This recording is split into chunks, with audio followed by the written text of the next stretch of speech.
வணக்கம். இன்றைக்கி நம்ம ரவா இட்லியில் தான் சில்லி இட்லி பார்க்க போகிறோம்.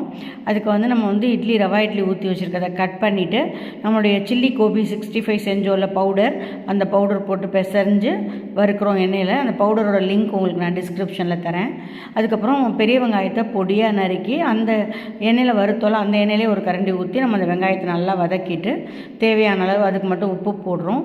உப்பு போட்டுட்டு வரமிளகாத்தூள், தனி மிளகாத்தூள் இருக்கு இல்லையா, அது ஒரு ஸ்பூன் நம்ம போடுறோம். போட்டு நல்லா வதக்கிட்டு ஒரு 1/4 டம்ளர் தண்ணி ஊற்றுறோம்.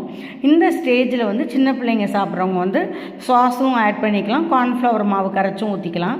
நாங்கள் சும்மாவே வெறும் தண்ணி மட்டும் ஊற்றிட்டு சில்லி மட்டும் போதும், காரம் மட்டும் போதுங்கிறதுனால தண்ணி ஊற்றிட்டு அந்த வறுத்து வச்சுருக்க இட்லியை போட்டு ரெடி பண்ணிட்டோம். So chilli rava idli ready ஆயிடுச்சு.